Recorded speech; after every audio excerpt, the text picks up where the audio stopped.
पर इन बुलंद इरादों की हवा निकाल देते हैं अन्ना के साथी अरविंद केजरीवाल। रामदेव के साथ किसी तरह का कोई गठजोड़ नहीं है। रामदेव जी के साथ इतनी सहमति है, वो काले धन के मुद्दे के ऊपर आवाज उठा रहे हैं। हम लोग लोकपाल बिल और भ्रष्टाचार के खिलाफ आवाज उठा रहे हैं। आप जैसे ये कह रहे हैं कि उनका काले धन पर हम सपोर्ट कर रहे हैं, काले धन के खिलाफ वो लड़ रहे हैं, आपको विश्वास है कि वो काले धन के खिलाफ लड़ रहे हैं?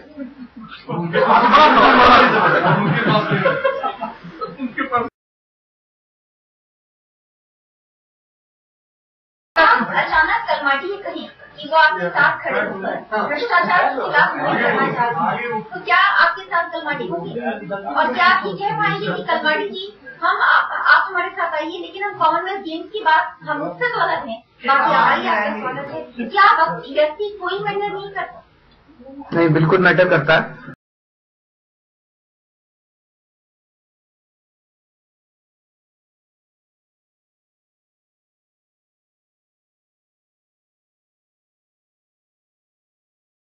और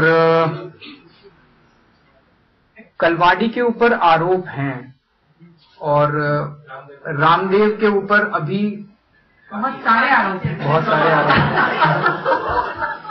ये जनता की आवाज समझिए। बिल्कुल।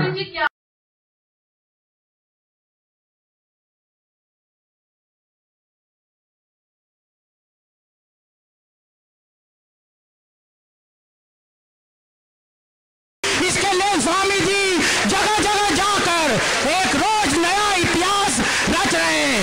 उस इतिहास में एक नया हम स्वामी जी आदेश करो नारा लगाएंगे। हम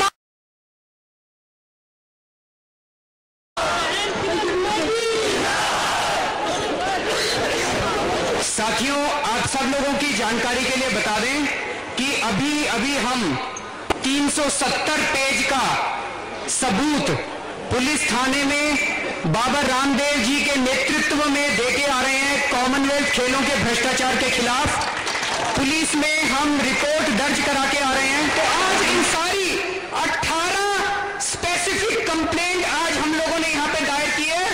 स्वामी जी के नेतृत्व में, स्वामी जी के आशीर्वाद से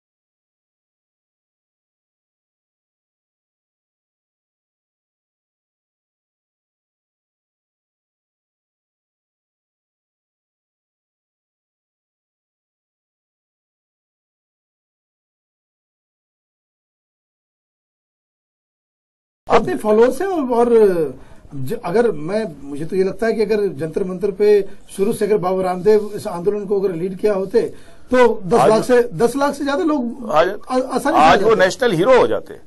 और आपको हम बताएं, जब बाबा रामदेव वहां आए उनको वहां पे बैठने भी नहीं दिया गया। आपको मालूम है ये किस्सा?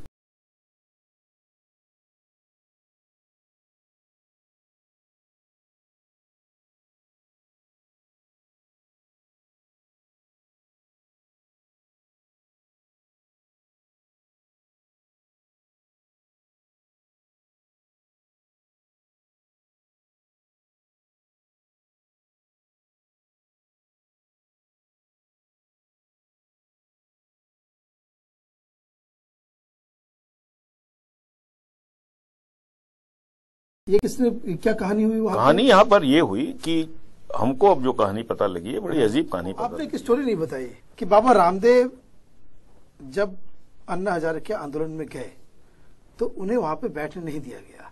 क्या कहानी है? कहानी दरअसल ये है कि किसी ने, कांग्रेस पार्टी के कुछ मिनिस्टरों ने कहा होगा इनको कि इनको ज्यादा देर मत बैठने दीजिए। ओके, समझे आप? और बाबा रामदेव इतने नाराज थे।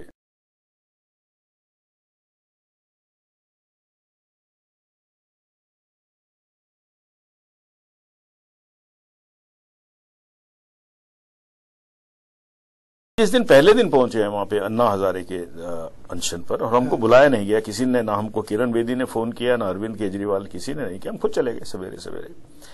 हमने वहां जाके देखा कि वो, मैंने पूछा वो कहाँ है स्वामी अग्निवेश, अरविंद केजरीवाल किधर है?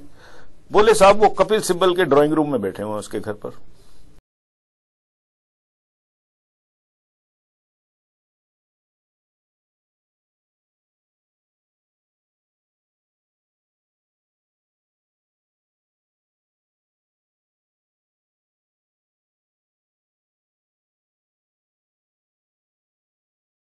लेकिन उसके बाद जो एक और चीज पैदा हुई वहां पर, हमको ये सुनने में आया, और मैं इसका कोई पक्का प्रमाण दे नहीं सकता हूं, ये श्रीमती सोनिया गांधी जी का चला हुआ एक चाल था अन्ना हजारे के रूप में, ताकि बाबा रामदेव की जो पूरी मूवमेंट है वो खत्म कर। अन्ना हजारे के यहाँ क्या हुआ, हमको पता लगा कि वो श्रीमती सोनिया गांधी जी उनको जूस पिलाने आ रही थी जिस दिन वो बाबा रामदेव पहुंचने वाले थे। जी, हुआ ये कि इन्होंने क्या किया, नहीं, एक बार फिर से आप बताइए कि प्लान ये था कि जिस दिन बाबा रामदेव वहां पहुंचे उस दिन सोनिया गांधी जी इनका जूस पिला के इनका अनशन तोड़वाती।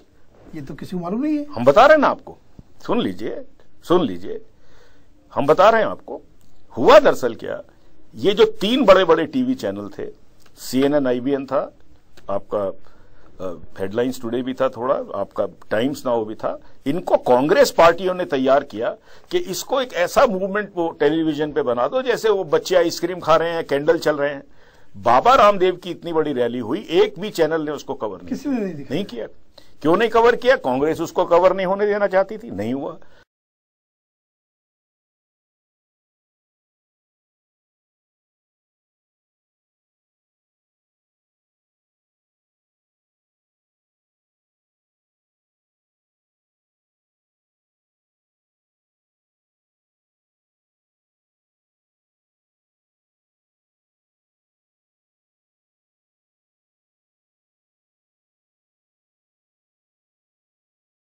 कांग्रेस इसको कवर होने देना चाहती थी।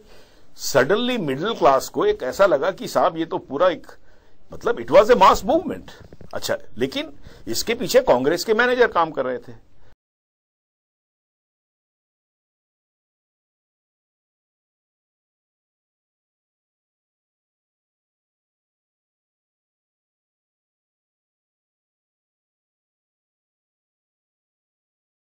इसीलिए क्योंकि इसके पीछे कांग्रेस की जिंदल है, उन्होंने पैसा दिया कांग्रेस के इनकी मूवमेंट को। ये अन्ना हजारे के मूवमेंट को जो 85-86 लाख रुपए मिले, 82 लाख रुपए मिला, 82 लाख रुपए मिले, जिसमें 37 खर्च दिए। मुझे तो पता भी नहीं था कि इन्होंने 82 इकट्ठे किए।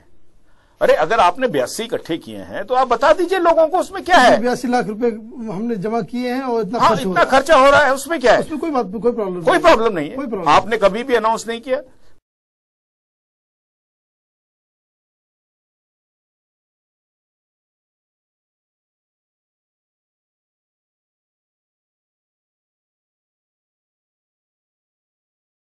उधर से अनुपम खेर चला आया बंबई से, तो आप बाबा का पता नहीं कुछ, हमको तो लगता है उनको बंबई की फिल्म का ग्लैमर है। उनको ऐसे प्रसन्न हुए अनुपम खेर को देख के। फिर वो प्रीतीश नंदी, बाकी सबको भगा दिया, चौथाला को भगा दिया, उमा भारती को भगा दिया। हाँ, आपको हर आदमी को इज्जत देनी पड़ेगी, आप उनको भगवा रहे हैं।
स्वामी जी के नेतृत्व में, स्वामी जी के आशीर्वाद से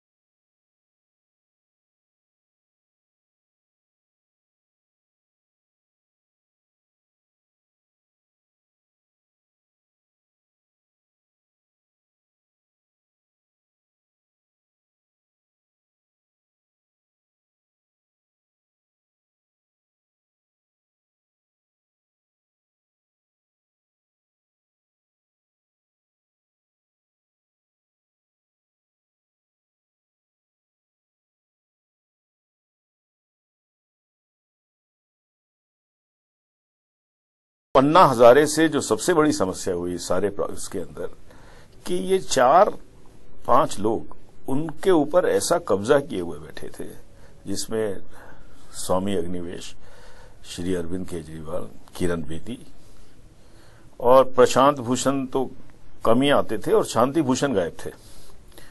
इन तीनों लोगों ने जब हम पहले दिन गए वहां पर इनके, और आप ये देखिए कि हम उससे करीब मुश्किल से 1 महीना पहले सब लोग एक ही मंच पर बैठे हुए थे। जी हाँ। और ये कोई नहीं होती कि भ्रष्टाचार में एक आदमी जन लोकपाल बिल की लड़ाई लड़ रहा है तो दूसरी भ्रष्टाचार की, सब एक ही मुद्दे हैं। बिल्कुल। और हम बाकी जो लोग हैं वो कोई ऐसे थोड़ी कि बेपढ़े लिखे हैं।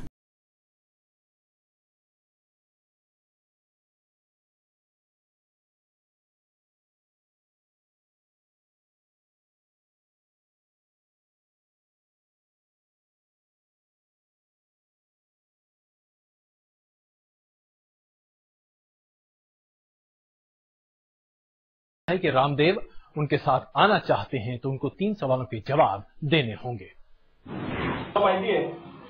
न जाने क्या बात है कि अन्ना हजारे बाबा रामदेव से खफा से हैं।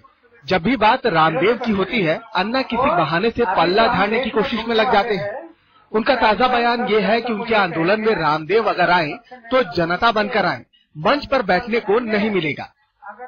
बाबा रामदेव आ गए तो हम ये कहेंगे कि स्टेज पर नहीं, जब तक हमारी बातें नहीं होगी उस सब सामने बैठो। जनता में बैठने क्या दोष है?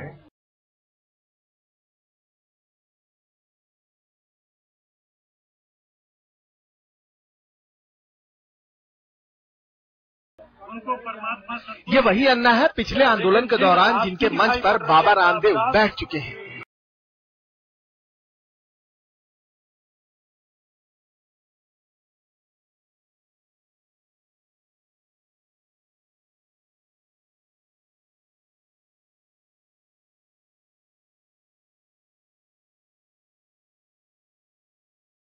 अन्ना ने फिर अपना बयान दिया। वो बोले कि हमारी कुछ शर्तें हैं, अगर बाबा रामदेव इन्हें मानेंगे तभी हम उन्हें आंदोलन में शामिल करने के बारे में सोचेंगे। सूत्रों की माने तो अन्ना रामदेव से चंद मुद्दों पर खफा से हैं।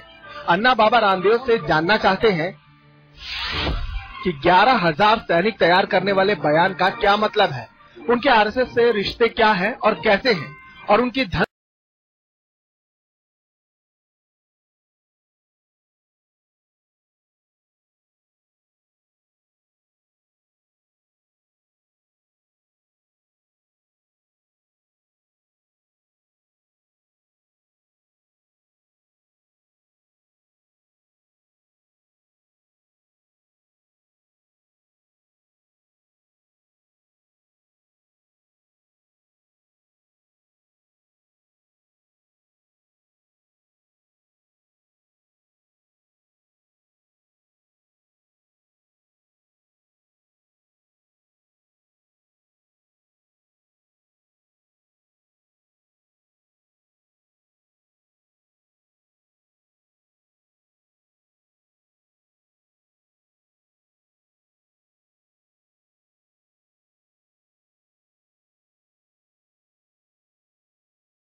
Arvind Kejriwal joins us. You've called him a blackmailer, sir. You've said Prashant Bhushan and Arvind Kejriwal are blackmailers. That's the word, Arvind, that has been used, that you've thrown up allegations, lot of smoke. Many of these documents came in March of this year. They are not new documents. Why are you using them now? And why are you using them to make a direct attack of corruption without actually proving a quid pro quo? Salman Khurshid, respond. Respond to what you are hearing Rather from than you protecting your leadership, you should be. Can I seriously? Yes. Can I seriously tell you? Yes. I think that these are rumblings of a sick mind. They pronounce on what is right and wrong, and then they insist that you should pursue the wrong and be right. Now they are not to set standards. I am the law minister, I know it, but I'm also the law minister who this Mr. Kejriwal is accused of corruption because I decided that I would stand by my understanding of the law. And from such a person, I don't need to be told what is good for the country and what is not. One thing that is good for the country is to shut up people who bring about false, fraudulent allegations against the best people in this country. Arvind Kejriwal, respond to the point that will be made that you are virtually presuming that Robert Vadra is guilty without giving him a chance to prove his innocence. You have created a miasma of doubt around him. Salman Khurshid, hold on. Salman Khurshid, hold on. Salman Khurshid, hold on to that. It's only fair that you hold on. Okay, Salman Khurshid has taken out his earphone.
Ladies and gentlemen, please welcome Arvind Kejriwal.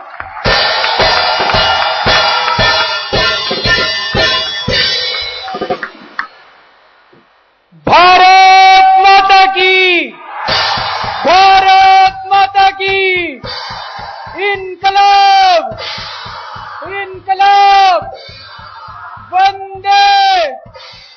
वंदे। मैं हिंदी में बात करूंगा, सबको हिंदी आती है?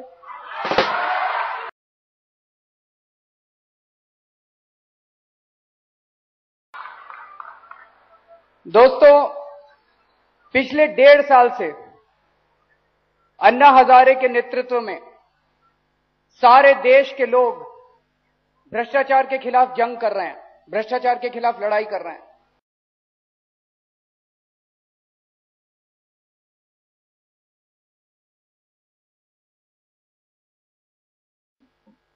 इस बार के अनशन के बाद एक बात साफ हो गई कि कोई पार्टी ये जन लोकपाल बिल नहीं चाहती, न कांग्रेस, न बीजेपी, न समाजवादी पार्टी, न बहुजन समाजवादी पार्टी, कोई पार्टी ये लोकपाल बिल नहीं चाहती। एक ही चारा बचा है कि इस पूरी की पूरी व्यवस्था को उखाड़ के फेंकना पड़ेगा। जब तक इस व्यवस्था को उखाड़ के नहीं फेंकेंगे, इनकी सत्ता को उखाड़ के नहीं फेंकेंगे, तब तक इस देश में परिवर्तन नहीं आने वाला। अन्ना एक फकीर आदमी है, एक मंदिर में रहते हैं, उनको क्या जरूरत है राजनीतिक विकल्प देने की, पॉलिटिकल ऑल्टरनेटिव देने की। उन्होंने कहा मैं इस देश को एक पॉलिटिकल ऑल्टरनेटिव दूंगा, मैं इस देश को राजनीतिक विकल्प दूंगा। क्या जरूरत है उस फकीर आदमी को मंदिर से बाहर निकल के इस देश की राजनीति में कूदने की?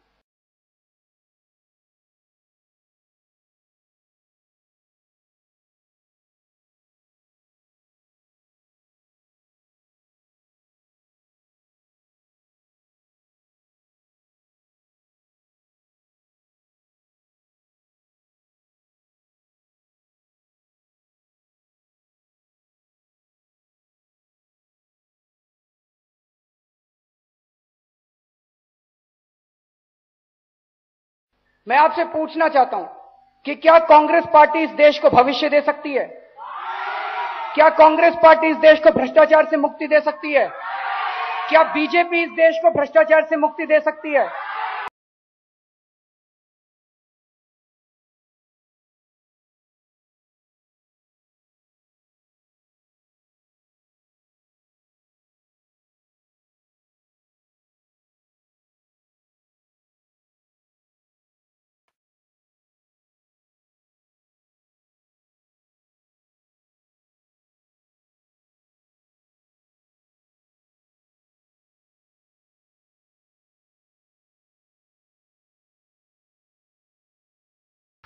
भारत माता की।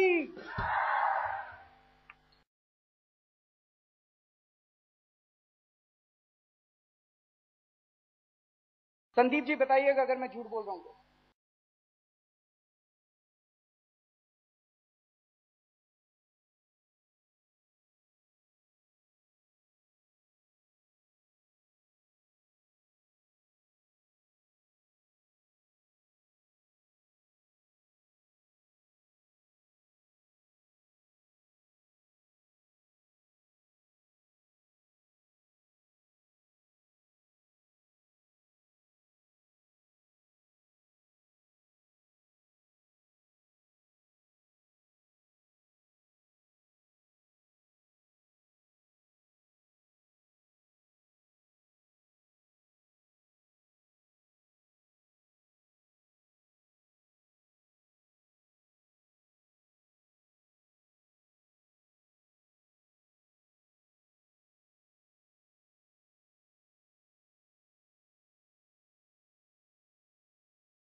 Well, it's not just Nitin Gadkari, even his accuser Arvind Kejriwal is in the line of fire now. Right, Kejriwal's former associate YP Singh is accusing him of suppressing the Pawar family's alleged involvement in the Lavasa scandal.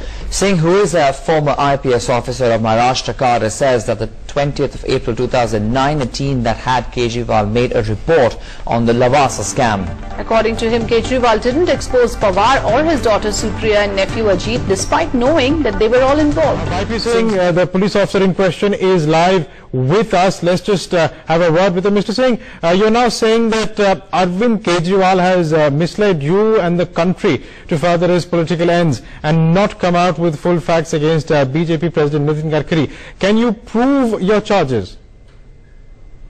I think these are not charges to be proved. The fact remains that when there was a formidable case against a senior politician, and that was in the knowledge of myself and Arvind Kejriwal, we had done the inquiry together in that, and that also, when that is related to an irrigation scam, such a massive scam, thousands of times bigger, that was put in the back burner, that was consigned to the oblivion, and instead of that, what was put up was a petty scam having certain legal errors.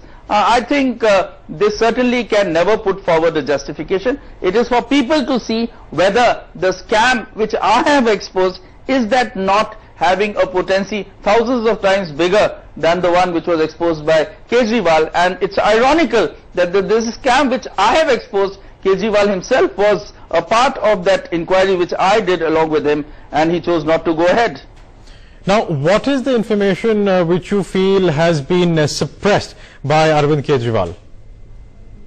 I think Arvind Kejriwal should have exposed this senior politician with specific facts and evidence of quid pro quo in a very, very crystal clear manner, rather than coming out with certain generalized statements that we have said that before, we have said that before. So what is required is to be something very, very specific, linked with evidence, and when that was forthcoming, why was that not done? Now, why do you think Arvind Kejriwal is being selective in his expose in terms of the information and charges that he's come out with?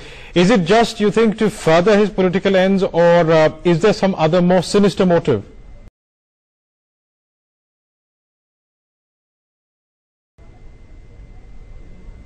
Considering the strong potency and force of the documents which I have exposed, I think Kejriwal should have exposed that first. Anybody would say that a politician for whom almost everybody in the nation craves that he should be exposed, has not been exposed as yet. He doesn't do that and instead comes out with a petty case against BJP. Certainly it appears to be out of political consideration. The political consideration was that BJP is a strong contender for polls in Delhi, the elections which Kejriwal's party is looking forward to in the times to come. And if BJP is maligned along with Congress, bulk of the votes would shift to Kejriwal's party.